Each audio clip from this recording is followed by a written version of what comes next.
Good afternoon, everyone. Welcome to the American Museum of Fly Fishing. We're coming to you from our Manchester campus here in Vermont. My name is Jim Schottenham, curator at the museum, and I am joined today once again by Scott Biron, who is one of our American Museum of Fly Fishing ambassadors. Scott is also on the HMH Pro staff, Partridge Hook Pro staff, and is also associated with Ewing Feathers, has his own line of material. And Scott is here today for a second edition of streamer fly tying. And today we're going to be talking about some of the streamer flies from Ora Smith. And Scott, I'm going to ask you to kind of kick things off and tell us a little bit about Ora. Well, thanks for having me. Ora was from Keene, Hampshire. He was born in that area in the Hinsdale, which is not far from there, in like 1912. He passed away in 2007. But he was went to UNH. He was a postman for 28 years and whatnot, a career postman. But he was very much into the outdoors. He was an excellent shooter. Actually participated in World Shooting Championships. But he was a big angler, and he used to fish this particular fly right here called the Maynard Marble that he had a fellow in Keene tie for him by the name of Lenny Wilcoxon. Lenny, I don't know much about Lenny other than hearing Ora tell the story that Lenny got sick and he could no longer buy this fly. And so he went out on his own and he started to tie his own. The cool part about this was that when Ora first bought these were all, the golden pheasant crests were all cut right at the edge of the tail. So they were squared in the back. And all of his golden pheasant crest flies were that way. Okay. And he eventually stopped doing that. He kept the tips to tie Campbell Fancy's throats and tails and other flies like that.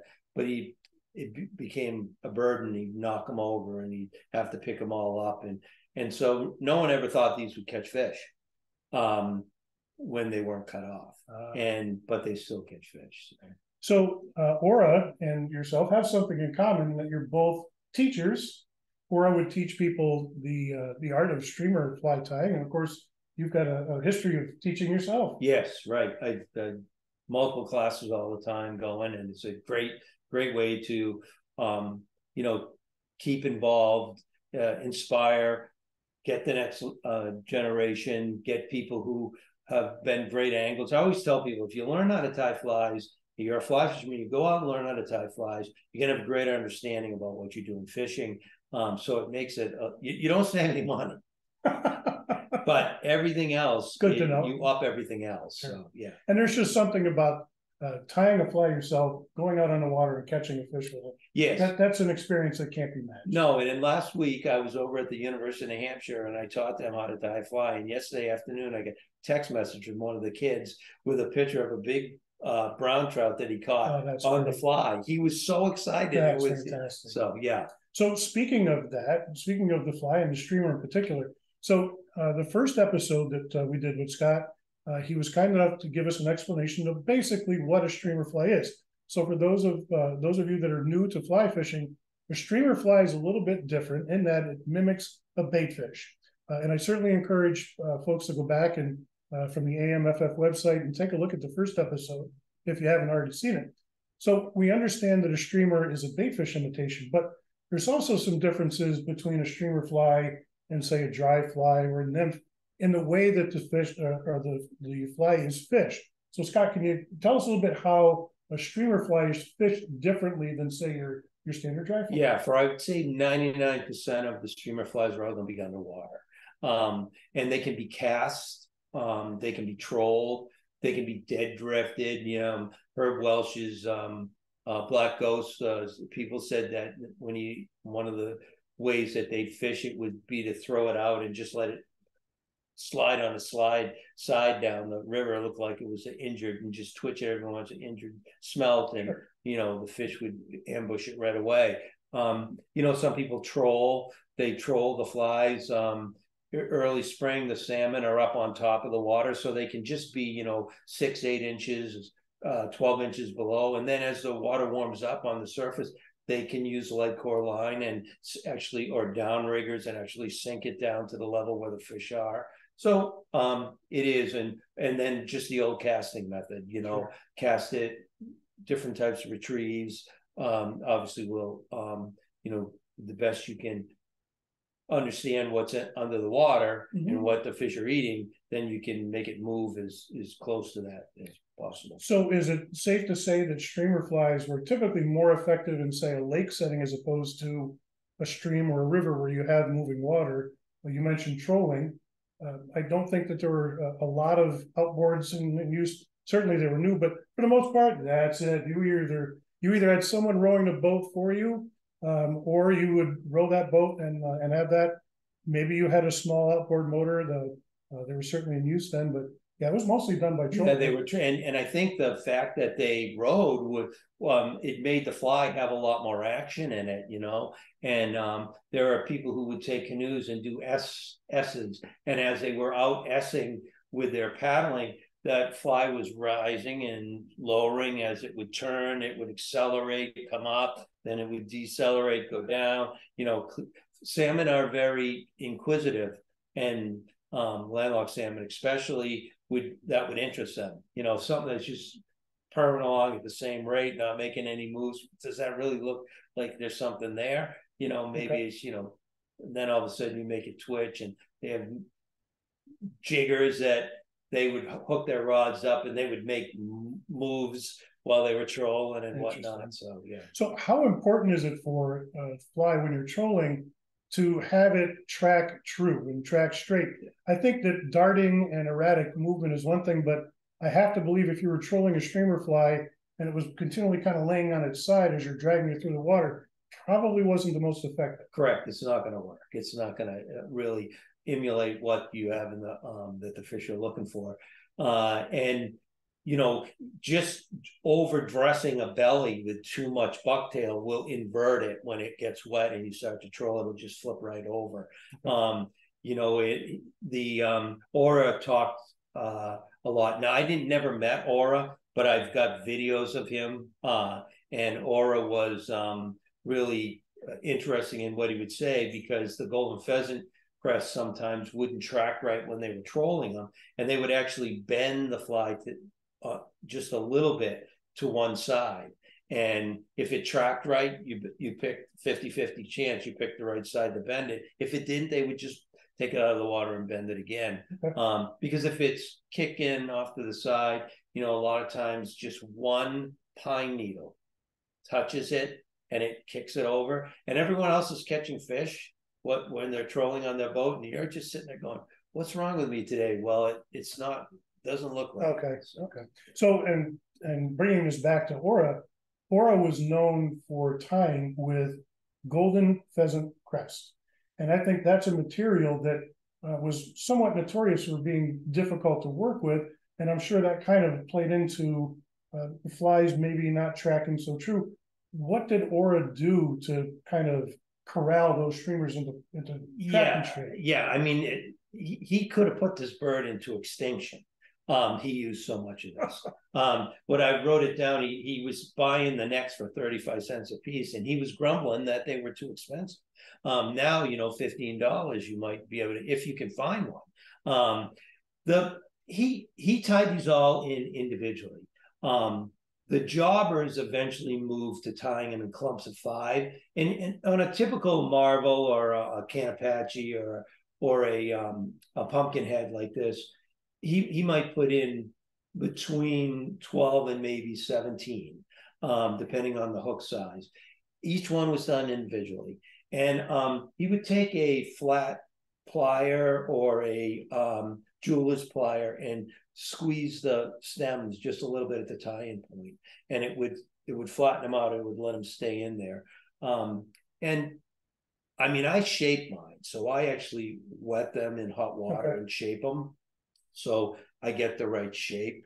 And I want them to kind of track straight and then drop off at the bend of the hook.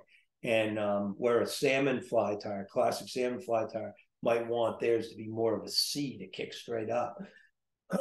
So Ora did all sorts of gymnastics with this, and he used really heavy thread. Okay. He talked a lot about, heavy thread would help hold things in place, and obviously would, have these things pull out.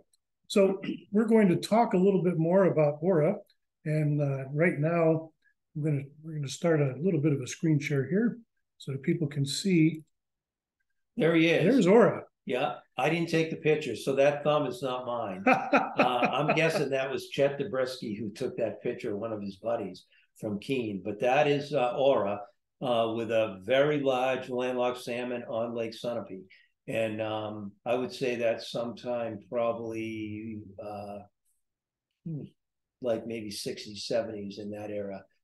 They would talk about going out and getting nothing under 20 and being out there for an hour and having their limit. And so, yeah, those are big fish. And we'll get into some of the patterns that he was famous for. Yeah, that's a killer ghost. That's kind of a hidden jewel. If you really look at that, or maybe sometime we could dissect one of those. But it's got a lot going on in that. A really dark wing. It's a take on a gray ghost, but it's a smaller fly. You could cast that, you could troll it, but it's very effective. Okay. And look at this. This is really cool. He's got a jungle cock and a painted eye.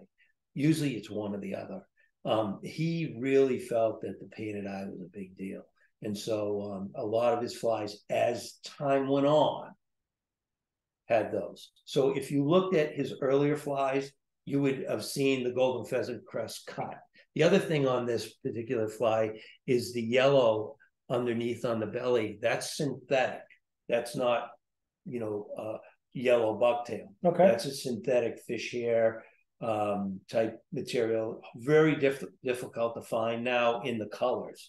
Like the red is orange. So if you bought some synthetic bucktail, it wouldn't look like it does today. I see.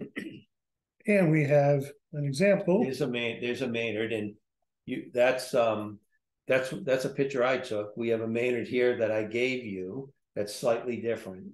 I have 20 or so of those Maynards, and every one of them is slightly different. Right. Yeah. What you would expect, hand-tied flies. Right. There's going to be some variances. In fact, the next one that we have is also a Maynard's marble. Yeah. But that certainly looks a lot different than the first. Real short jungle cock, shoulder, no painted eye. Right. Yeah. So there are going to be some variances. Now, because of the variables involved with hand-tying flies, I have to believe that it can be difficult sometimes to properly identify a streamer tied by Ora. 125 too. Look at the price of that. cheap. But I think this is a good example of what to look for. Yeah. So we had talked earlier. Is it safe to say that the vast majority of Ora's work would have been on a card with a stamp with his name on it? Yes. Yep. Black or red ink was the most I've seen. Some he actually signed in the back, but not a ton.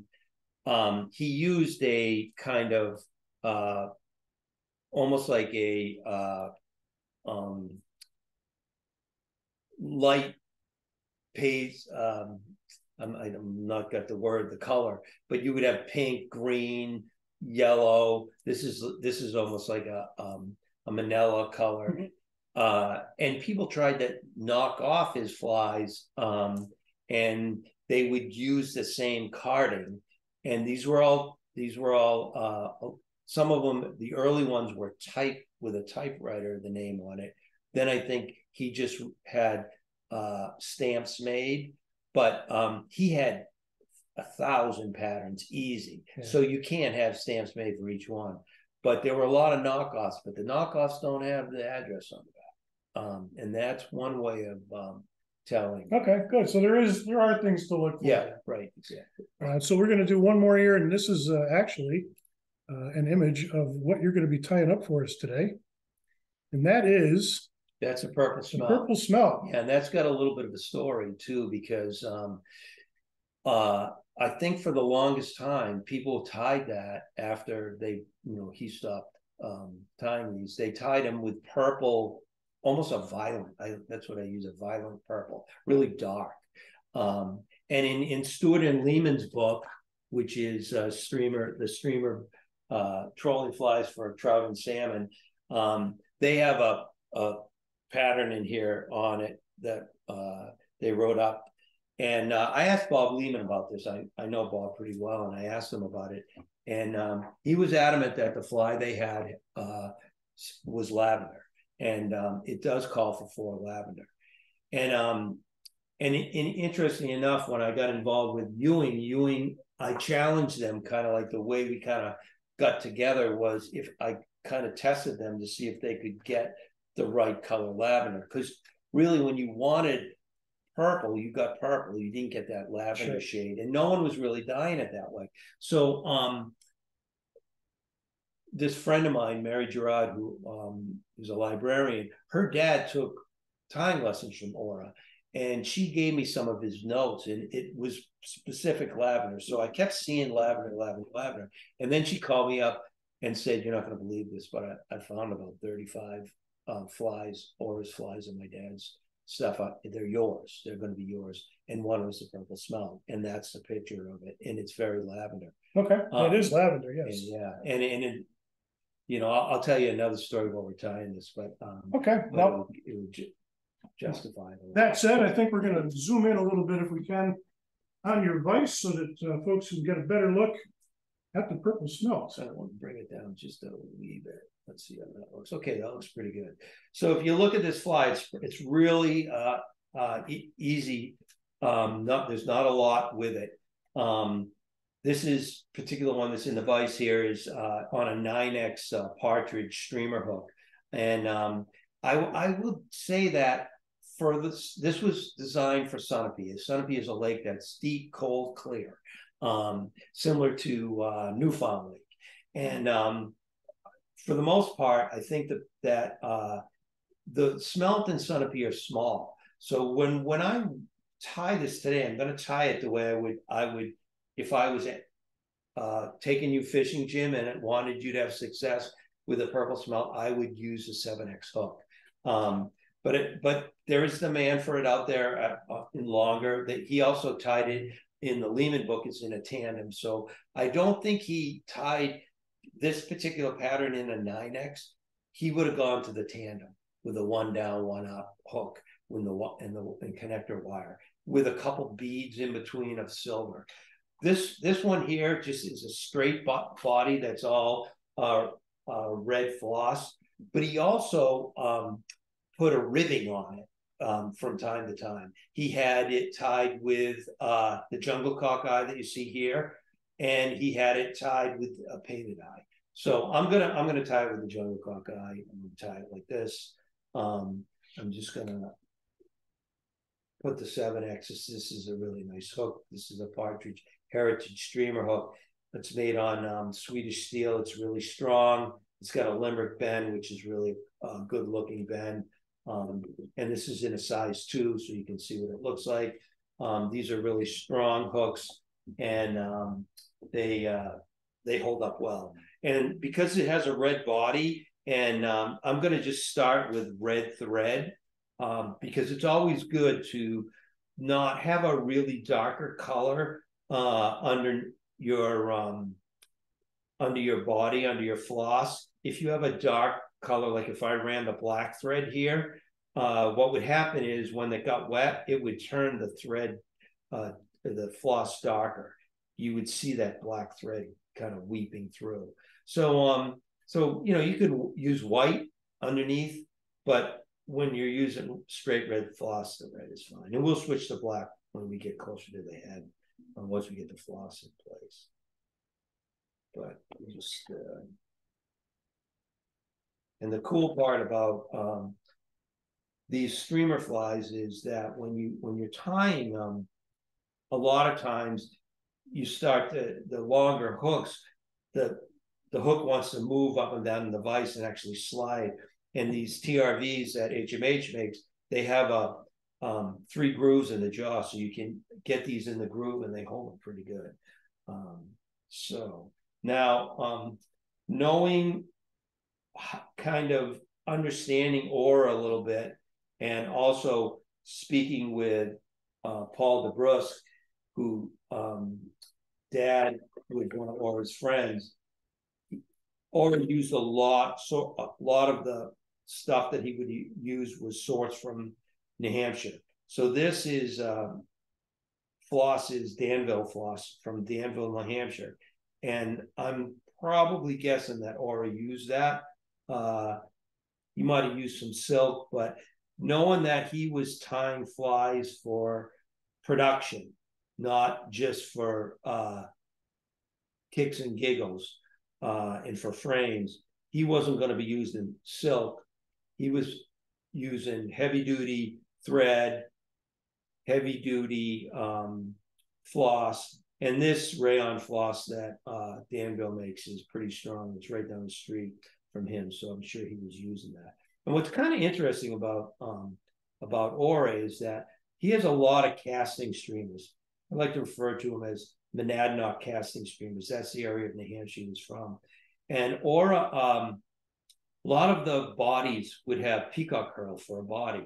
And if you look at them, they're all real bushy peacock curl bodies. And you look at them and go, wow, where did he get that peacock curl to get that bushy? And what he would do is he would take green olive chenille and run the chenille on the body first. And then he would put the peacock curl on top so it looked like it was bigger.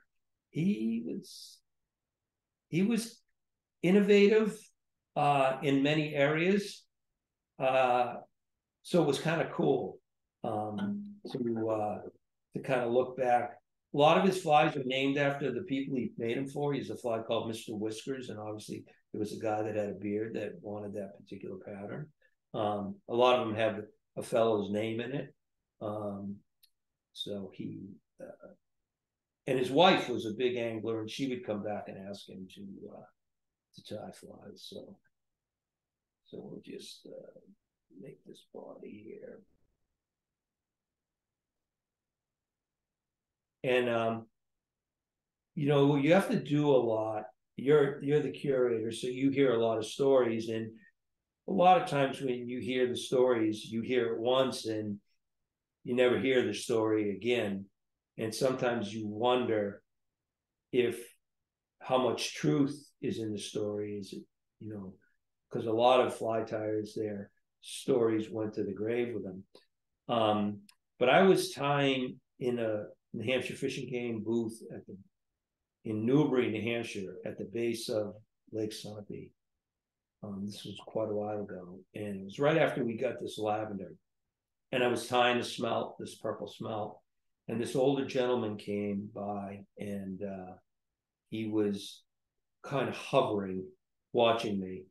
And there were people talking to me, asking me questions, whatnot. And I could tell he wanted to say something to me, but he just didn't know how to do it. And so I started the conversation with him. And he said, "Where'd you get that color? Wing." And I said, "Oh, I had this dyed, you know, Ewing markets these feathers in my name, and I really wanted to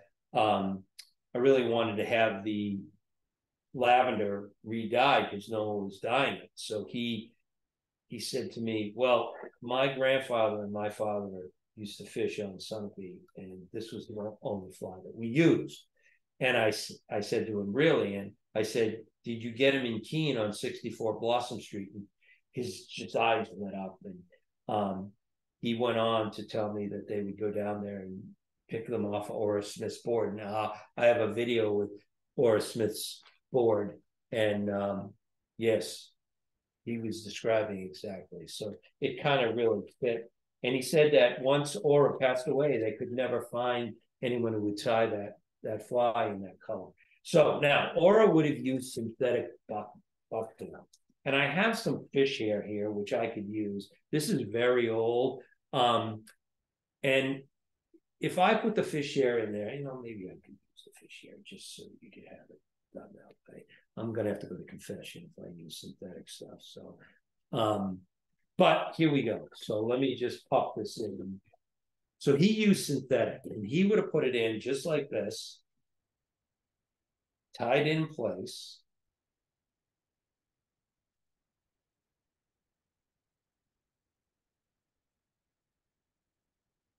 and then he would have trimmed it right up against the inside of the hook, just like that. And it doesn't really look realistic, but that's the way he did it. And he really used a lot of synthetic hair. And I wish he was still around, because I would have asked him why, but I'm guessing that it was cheaper and he was frugal Yankee and that's what he wanted to do. So you get that in place like that. And then I'm going to switch to the black thread, because that's what we're going to mount our wings with and build the head. So we just tie this off and trim it. So Scott, your opinion then is that when Ora was teaching his classes, he wouldn't have been using synthetics. Is that correct? No, I'm thinking he would have. He would have. Yeah. I think he would have. I think he wouldn't have. It doesn't appear that he used a whole lot of bucktail in the big streamers. The small stuff, I think he did.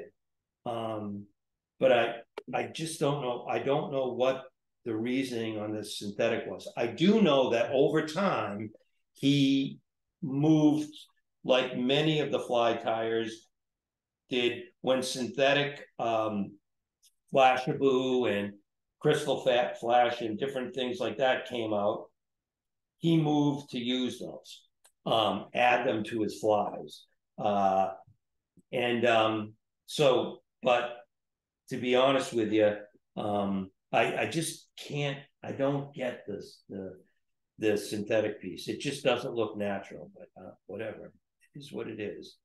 And so we're just going to size one wing here, and then we'll build all the wings. And in the last one, I explained how I do this, but just basically, it's a way of for me getting these wings lined up, and I use the first one as a template, and then every other one gets sized off that first template. If I was tying 24 of these, they would all be sized off that first wing.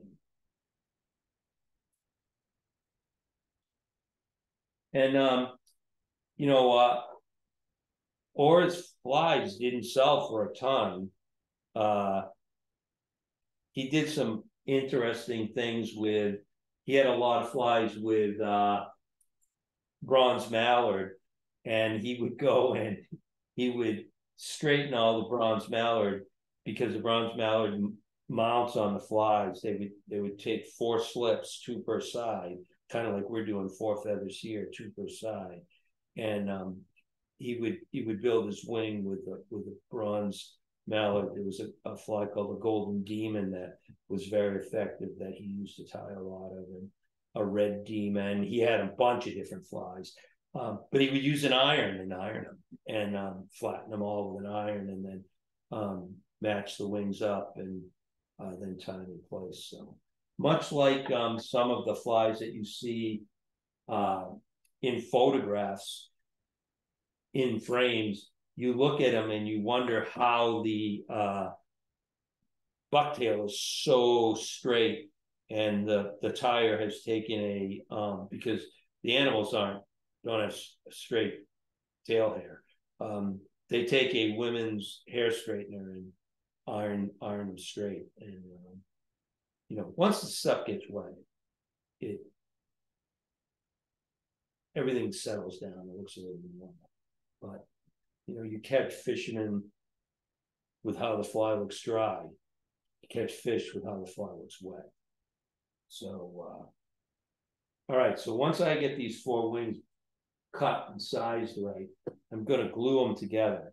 Now, Carrie Stevens was gluing these together because she was tying with the hook in her hand, not in the vise. And you can learn all about vices if you go back and watch the class we did last week. But I put a little bit of tear mender on the end of the stem, where it just goes from bare stem up into the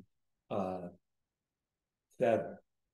just a little bit, like a quarter of an inch or so. And that'll glue these wings, and it'll help mount them when they go on the much better when they go on the fly, keep them together. And Carrie Stevens, when she tied what is referred to as the Rangeley style wing, she would tie her wings on one side or the other. I think, if I recall correctly, maybe when I did the Great Glory, that's what we did. We tied him Rangeley style. Or didn't tie his Rangeley style. Even his Gray Ghosts were all tied with the wings mounted on the top. And so what he would do is probably wax his thread, and the shoulders on these are teal. So while that tear mender is just setting up a little bit, we'll make our shoulders and just get them sized right. Now, teal is a hidden jewel. It's dark. It has really short barring. It's pretty durable, but it's black and white. And I'm telling you, when this gets wet, the fish really key in on it and focus on it. This is even more than silver pheasant.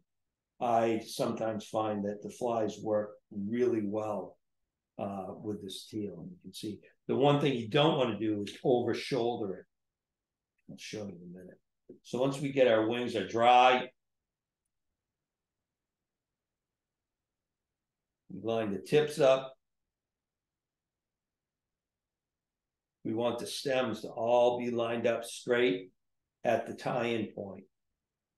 We just mount them on top. And a couple loose wraps. And then we can see how that wing's setting. You have to just make a little bit of a tiny twist in it. Perfect. Everything's lined up. And now we're going to shoulder. And like I said, we don't want to over shoulder. Put one side on, take a look at it. Yeah, it's really good. It's lined up pretty good. Put the other side on and shoulder that.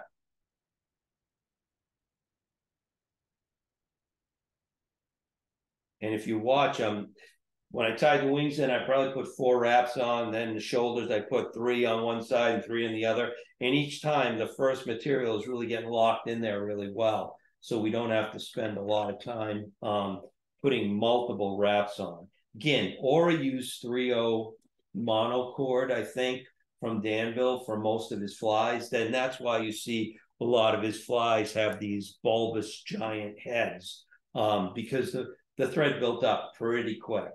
And then we're gonna put the jungle cock on. And I just use this fabric fusion. I put a little bit of it on a bodkin, wipe it on the back of the jungle cock, and then use it to mount it and glue it to the shoulder.